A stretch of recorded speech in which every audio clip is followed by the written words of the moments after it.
I just had the worst experience I've ever had at a LGS. And it pains me to say it, it was my old LGS. Let's discuss this ridiculous situation. I have come here to chew bubblegum and kick ass. And I'm all out of bubblegum. Hello, everyone. Welcome back. This was quite a thing. Let me just tell you my history with this place. First of all, it's my local store that I grew up with when I was a kid. I was here in 1996 when it had a different location and a different name. It was called Wizard's World back then. Today it's called Toywiz in Nanuet, New York. I spent 27 years buying stuff from them. I actually have right here a display case that was theirs.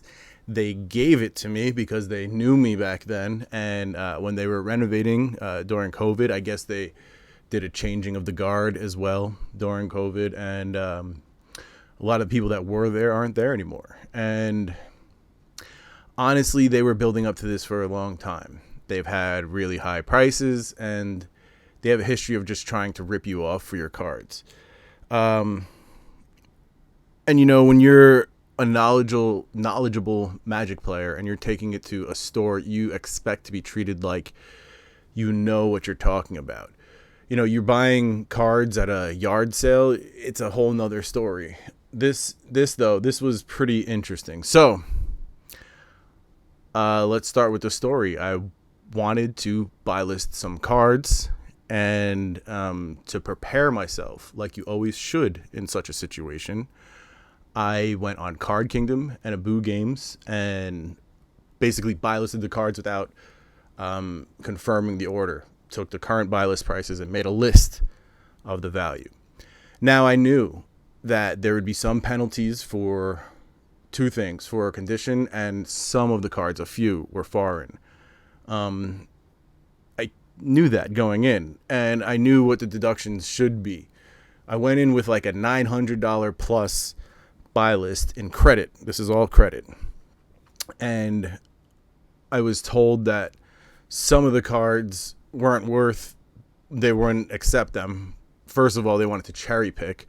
Unlike Card Kingdom and Abu, they'll give you adjusted prices based on condition. Anyway, forget about the cherry picking. They wanted to give me $300. So let me show you the videos that I shot while I was there. And then I'll continue the story of the exact encounter, and I will describe it. I'm here at Toywiz in Nanuet, and Jesus Christ, I'm just trying to get these fat packs. I'm trying to buy old stock of theirs. What a hard time they're giving me with this buy list. So adversarial.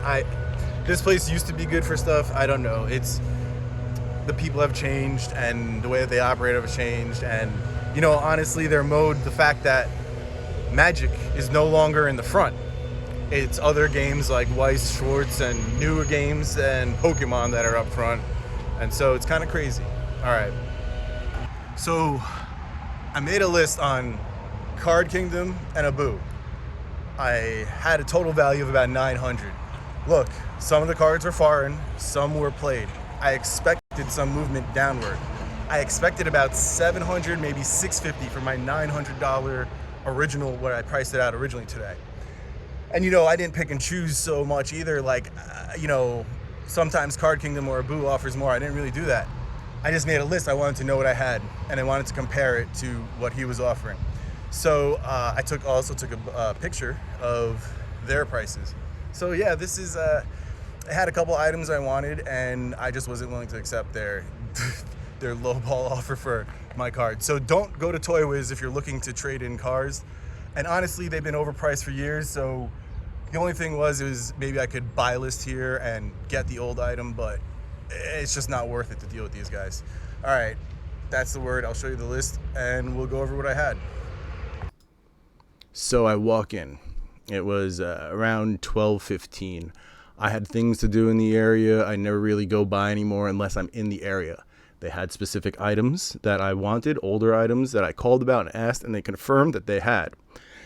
So the only reason I was buying from them was because they would take cards in exchange for these items, which are pretty rare and hard to find. So there's not that many people with them. I mean, but there are others. So anyway, I go in with my cards, and I tell the two kids up front, because, you know, they were younger, and I tell them what I want to do, and out comes, you know, they go into the back, and they get some dude.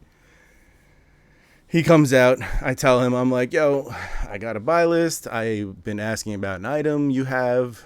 Old stock, by the way, that they haven't moved in 20 years. So, you know, shame on me for wanting to, like, buy something that they've been sitting on, taking up shelf space for a million years. Anyway, I tell him what I have. I'm like, you know, I have these cards. I looked on Card Kingdom and Abu. I didn't even take the highest in all cases. I took, you know, a reasonable split between the two. And then he takes a look at them, and right away, first thing he says, well, right off the bat, I can tell you that some of these cards aren't near mint. I'm like, I just rolled my eyes, and I'm like, I know this is not going to end well. I'm like, yeah, I know that there's going to be a deduction for that. I just want to see what your prices are. So he's like, all right, come back in a half hour. I'm like, all right, you know what? I'll give you more time. Why don't you take your time with it?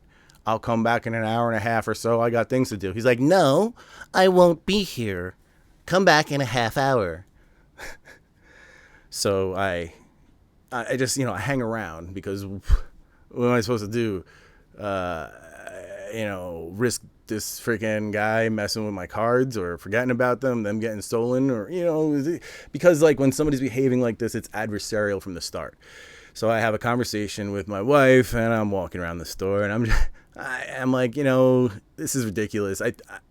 I'm pretty sure I know how this is going to end. And then, you know, the whole conversation goes by. It's like, I'm surprised no one heard me. Maybe they did. I don't know. Maybe they didn't. Anyway, I go back outside. I come back in. He's got two piles. Okay. He's like, these are too damaged, and we can't take them. Okay. Some are inked, some are damaged, and we couldn't give them to our customers. I'm like, okay, so what are you taking? And he's like, here's the list. And he puts it down. And I'm like, no, let me just get my cards. And he's like, well, I stand by my prices. I'm like, this was, at this point, it was starting to get a little heated. I'm like, you know, excuse me. It only goes one way. All the cards that people bring in are always played, and all the cards that you sell are always near mint. You are gonna underpay someone for their cards, but then you're going to overcharge when someone wants those cards. So it only goes one way. You're the biggest ripoff, and you're just stealing from people.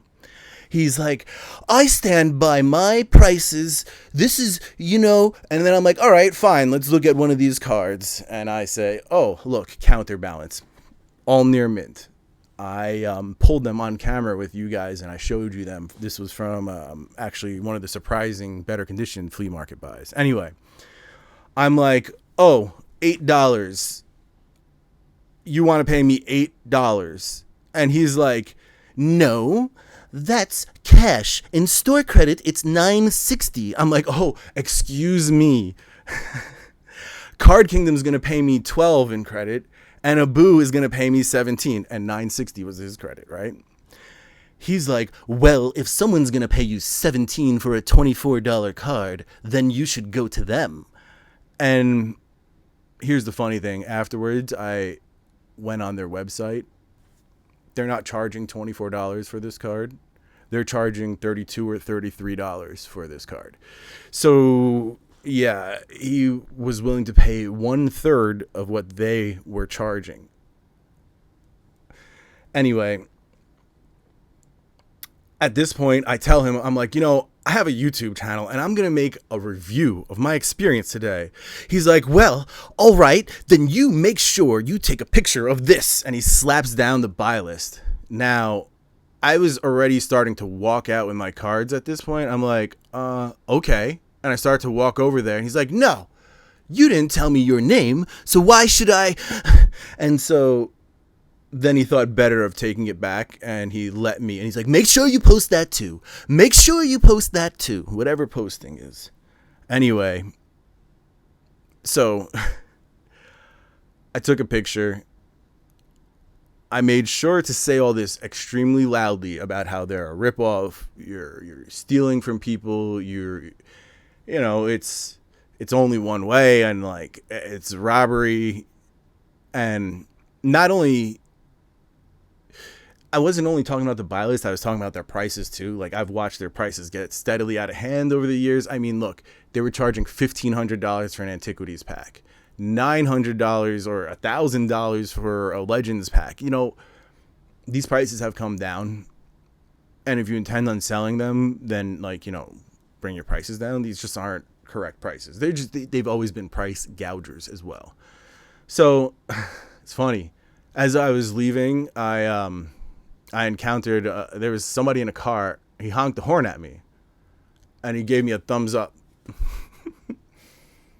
Yeah, so he saw what happened in there, and he felt the same, and he felt the same so much so that he had to tell me. And thank you, because sometimes I think I'm crazy, but it's this experience was interesting. It was insulting. That's the biggest issue. It's like, bro, you really think I don't know the value of my cards? If I didn't know the value of my cards, I'd be selling them at the freaking pawn shop or thrift store.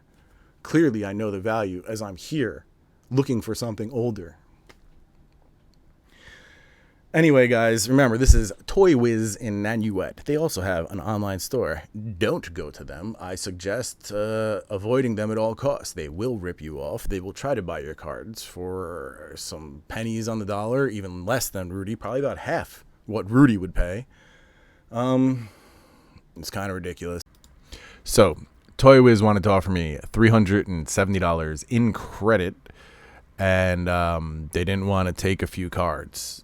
So instead I buy listed to Card Kingdom for credit and a Boo for cash. And it's kind of crazy because Boo cash price is like half their credit price.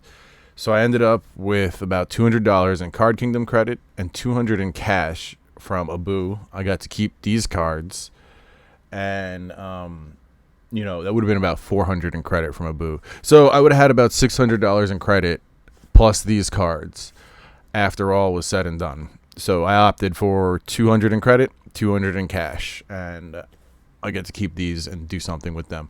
If you look at what Toywiz was offering, $370 in credit for all of it, it's about 50%. I mean, it's about a third less, right? These what I got was $600 in credit. They offered $370. So yeah, don't go to Toywiz. I used to go there. I went there for years and years and years. They are overpriced, and they will underpay you for your cards. They are a ripoff in more ways than one, and this was a bad experience. Finally, I completed the whole buy listing thing to show you guys, to prove that that was a lowball offer, and you really shouldn't be selling your stuff to them. Yeah, that's it. Remember to like and subscribe, channel memberships, Patreon. I've been putting up the prices of stuff. I probably put up the buy lists and everything that I made for this to show you the proof. Otherwise, Patreon, channel memberships, all the fun things. Remember to have a lovely day, guys. Peace. Game over, man. Game over. What the fuck are we gonna do now? What are we gonna do? Maybe we could build a fire, sing a couple of songs, huh? Why don't we try that?